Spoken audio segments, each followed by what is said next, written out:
Bonjour à toutes, bonjour à tous, j'espère que vous allez bien.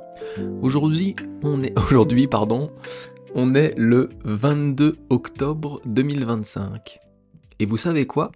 Aujourd'hui, c'est mon anniversaire. Je suis né un 22 octobre. Normalement, quand on a un anniversaire, eh bien, on reçoit des cadeaux. On fait une petite fête, un dîner, n'importe quoi.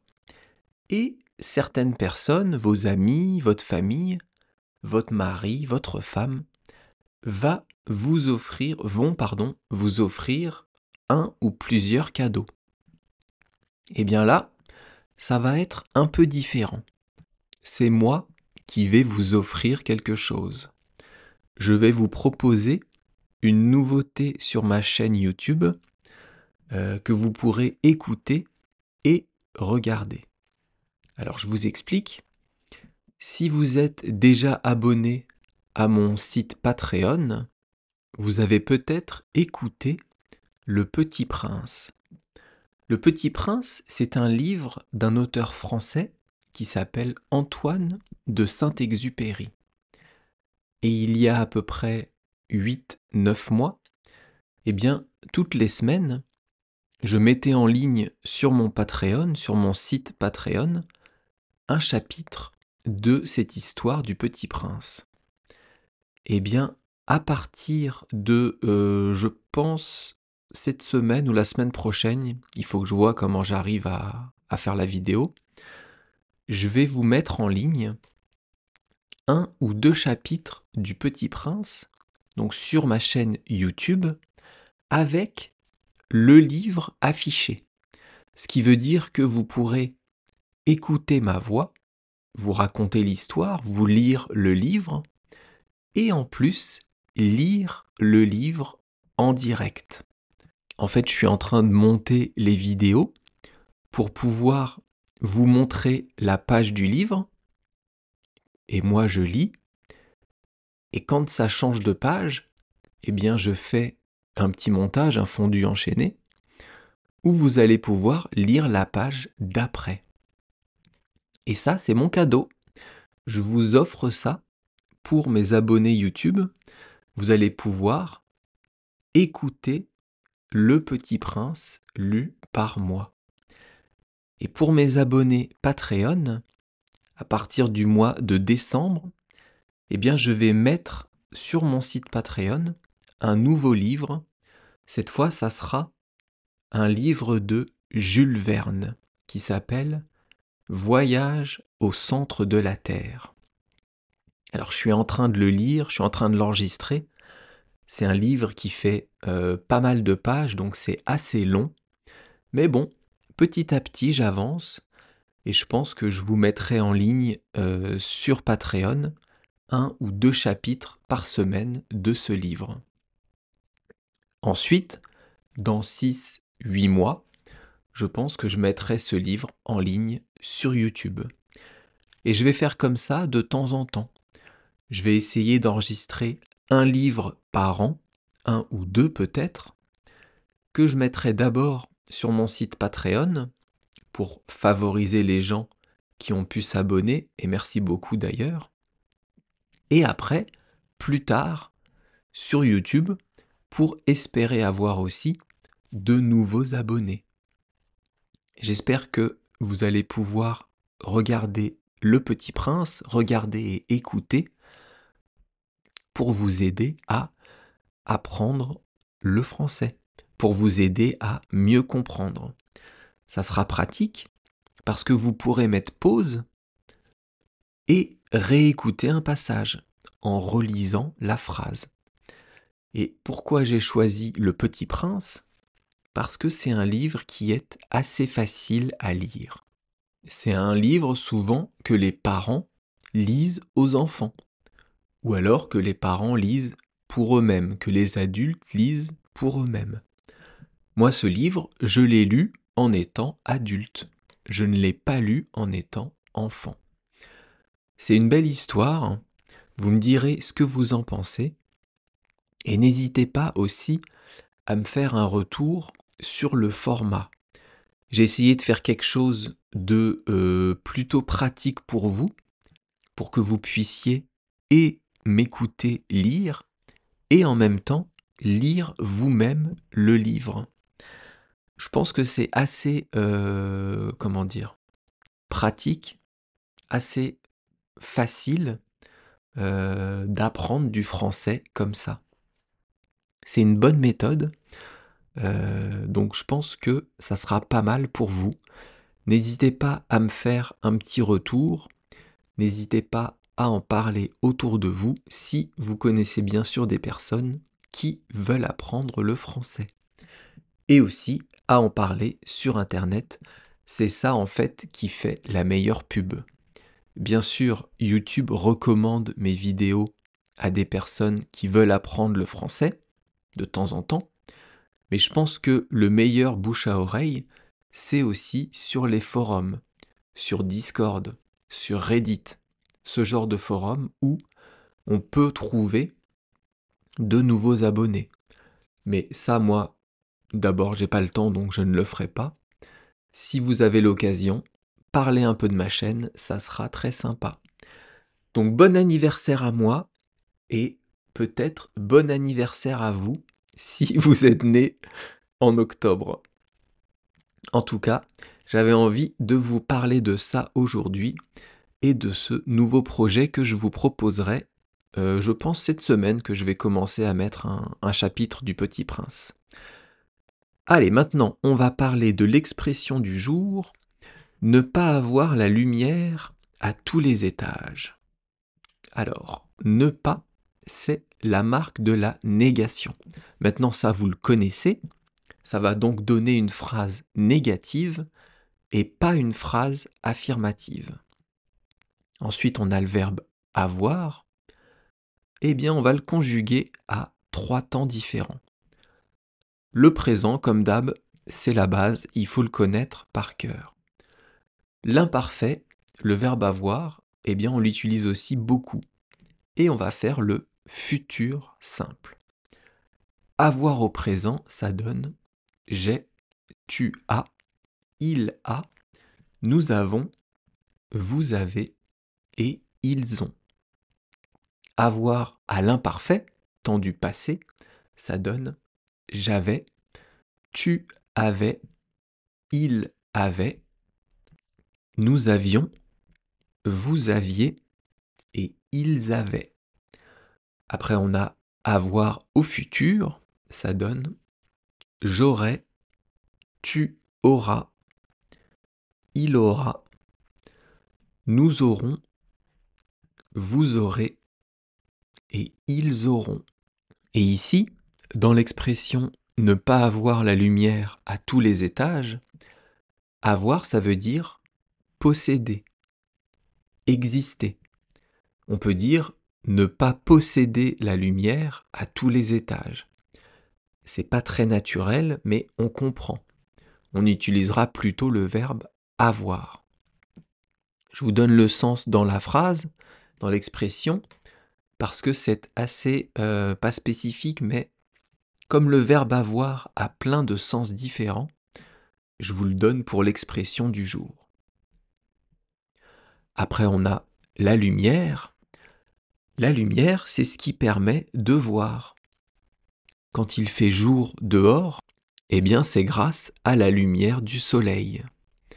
Quand il fait nuit et qu'on ne voit rien, il n'y a plus de lumière. Ensuite, on a le mot à accent grave. Ça ici, on peut le remplacer par dans. Ne pas avoir la lumière dans tous les étages. Donc ça montre quelque chose. Et tous les étages, alors tout, ça veut dire l'ensemble. Et les étages, c'est les niveaux dans un bâtiment. Par exemple, si vous habitez en appartement au 3e étage, eh bien vous allez être au 3e niveau. En France, l'appartement qui se trouve sur le sol s'appelle le rez-de-chaussée. Après, au-dessus, vous avez le 1er étage, 2e, 3e, 4e, etc. Donc les étages, ce sont les niveaux d'un bâtiment, ou d'autres choses d'ailleurs. Ici, dans l'expression « ne pas avoir la lumière à tous les étages », ça ne représente pas un bâtiment, ça représente le cerveau humain. On s'imagine un cerveau comme peut-être un grand bâtiment avec beaucoup d'étages. Et à chaque étage, vous avez une bibliothèque avec des livres, avec des informations, avec des choses de ranger. Eh bien ici, quand on dit ne pas avoir la lumière à tous les étages, ça veut dire qu'il y a des étages avec de la lumière, la majorité, mais pas tous. Alors, ça veut dire quoi? Pourquoi on dit que quelqu'un n'aurait pas de lumière à tous les étages de son cerveau? Eh bien, on parle de ça pour une personne un peu bébête, un peu simple d'esprit, un peu idiote, qui fait des choses débiles, qui fait des choses bêtes. Donc quelqu'un que vous voyez, avec qui vous discutez, et où vous comprenez qu'il a du mal à comprendre, vous voyez qu'il a du mal à réfléchir, vous pourrez vous dire dans votre tête, lui, il n'a pas la lumière à tous les étages. Mais on peut aussi dire ça pour une personne qui fait des choses très dangereuses, très risquées. Quelque chose que vous ne feriez pas. Quand j'étais adolescent, à la télé, eh bien, il y avait une émission qui s'appelait Jackass. Et les Jackass, c'était des hommes, majoritairement, qui faisaient des choses complètement débiles, qui faisaient des choses dangereuses, risquées. Ils se tiraient avec des flashballs, dessus dans le ventre. Ils se frappaient, ils faisaient des conneries. Enfin bref, ils faisaient ça pour faire de la télé, mais souvent ils se blessaient. Eh bien les Jackass, ils n'avaient pas la lumière à tous les étages. Si vous ne connaissez pas, allez voir sur YouTube, je pense que vous allez trouver. C'est assez marrant, je pense que ça a un peu vieilli comme émission, mais bon, ça fait rigoler, c'est sympa. Je regardais de temps en temps, pas tout le temps parce que c'est un peu lourd à force, mais 5-10 minutes par-ci par-là, c'est assez marrant. Donc, ne pas avoir la lumière à tous les étages, on peut utiliser ça pour deux choses. La première, une personne bête, une personne idiote, débile. Et la deuxième, une personne qui fait des choses très dangereuses, très risquées. Tout à l'heure, j'ai essayé de vous expliquer pourquoi on parlait d'étages dans le cerveau. Donc vous avez compris, un grand bâtiment avec plein de bibliothèques, plein d'informations, plein de livres qui représentent votre connaissance, qui représentent votre mémoire. Et pourquoi on parle de lumière? Bien sûr, c'est pour éclairer ces livres et ces documents. Mais la lumière renvoie aussi à l'intelligence depuis ce qu'on appelle le siècle des Lumières. Alors, je vous explique en une minute. Le siècle des Lumières en Europe, c'est le XVIIIe siècle. Et à ce moment-là, en Europe entière, pas qu'en France, il y a de plus en plus d'hommes qui ont choisi de réfléchir, de développer leurs pensées en opposition à la religion, en opposition aux idées toutes faites, en opposition aux superstitions.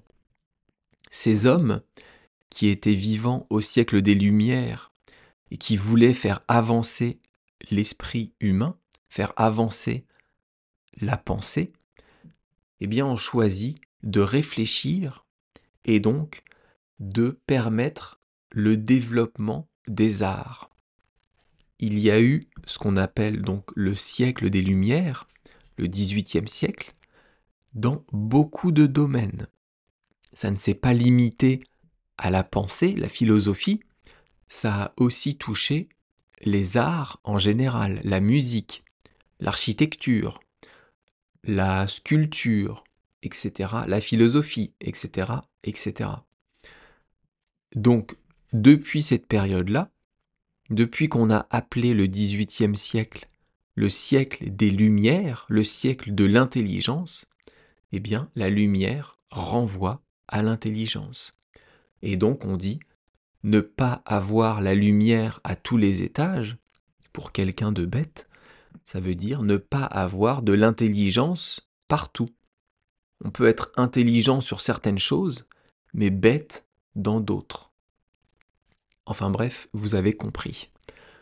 En anglais, on dit « not the sharpest tool of the box ». Ça veut dire pas l'outil le plus aiguisé de la boîte. C'est assez joli comme expression. Ça veut dire que ce n'est pas l'outil qui marchera le mieux. Dans l'expression anglaise, les outils représentent les humains et le fait d'être affûté ou pas, de bien marcher, ça va représenter l'intelligence. Enfin bref, je pense que vous avez compris. Demain, nouvelle chanson française qui est une chanson magnifique de Francis Cabrel qui s'appelle La Corrida. Je pense qu'on la fera en 2 jours parce qu'elle est assez longue. Je suis désolé pour ma voix un peu cassée. Comme j'enregistre les chapitres en ce moment du livre, je pense que j'ai trop parlé et du coup j'ai la voix un peu grave, un peu cassée. Donc désolé de cela. Merci beaucoup de m'avoir écouté. N'hésitez pas à me laisser un petit commentaire. Ça sera avec plaisir. À bientôt. Bye bye. Hasta luego. Matane.